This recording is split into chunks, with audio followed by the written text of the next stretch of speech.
कल second quarter का GDP growth rate आया, जीडीपी की ग्रोथ 6.3% पे हुई है। पहली तिमाही में यह ग्रोथ रेट 13.5% की थी।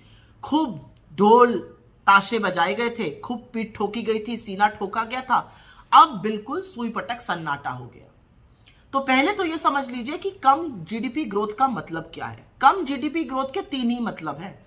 उपभोग कम हो रहा है, निवेश कम हो रहा है और नौकरियां कम बन रही हैं, नौकरियां नष्ट हो रही हैं और वो बेरोजगारी में, कम आय में, गुर्बत में दिख रहा है। तो पहली बात तो यह हो गई।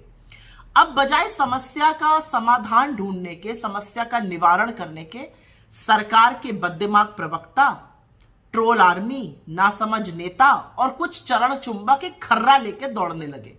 उस खर्रे में क्या लिखा है? उस खर्रे में बताने की कोशिश की गई है कि इंडिया की जो ग्रोथ रेट थी वो यूएस से, चाइना से, यूके से, फ्रांस से, सऊदी अरेबिया और पाकिस्तान से ज्यादा है। तो सबसे पहले तो मुझे बहुत बड़ी आपत्ति है कि 8.5 साल सत्ता में रहने के बाद आपने हमको पाकिस्तान के समकक्ष खड़े कर दिया। पाकिस्तान को हम बहुत पीछे छोड़ आए हैं, पाकिस्तान के आगे हमने कई कुलाचे भर लिए। तो ये पाप तो मत करिए, पहली बात। दूसरी बात, एक चीज का जवाब जरूर दीजिएगा। यूएस की जीडीपी का क्या साइज है? करीब 21 से 22 ट्रिलियन डॉलर। चाइना की जीडीपी का साइज है 19 ट्रिलियन डॉलर और इंडिया की जीडीपी का साइज है 3 trillion dollar. 3 trillion dollar, 19 trillion dollar और 22 ट्रिलियन डॉलर। अब अगर हम बहुत ज्यादा भी ग्रो करेंगे तो उतना ऐड नहीं कर पाएंगे जो यूएस और चाइना जैसी इकोनॉमीज अपने जीडीपी में ऐड कर लेंगी। पहले तो यह समझ लीजिए। दूसरी, उससे भी इंपॉर्टेंट बात आपके लिए समझनी जरूरी है। यूएस में प्रति व्यक्ति की आय, पर कैपिटा इनकम करीब $70,000 है। चाइना में $20,000 है, यूके में $50,000 है, फ्रांस में $52,000 है, सऊदी अरेबिया में करीब $48,000 है, इंडोनेशिया में भी करीब $13,000 है। भारत का पर कैपिटा इनकम करीब करीब $7,220 है।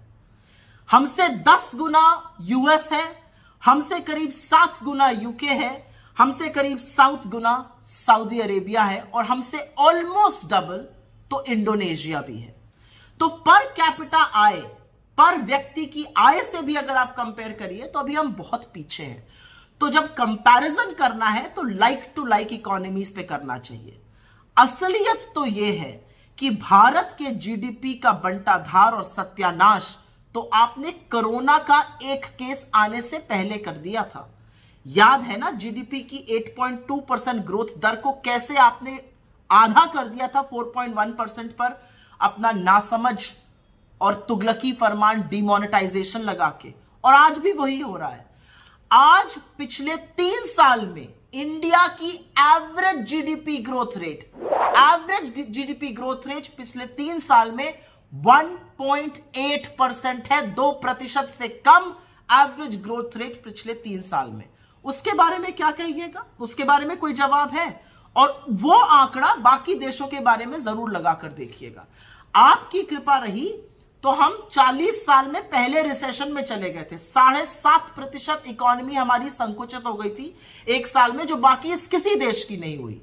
तो जब इकोनॉमी की समझ ना हो तो अननेसेसरी डिबेट में उलझना नहीं चाहिए।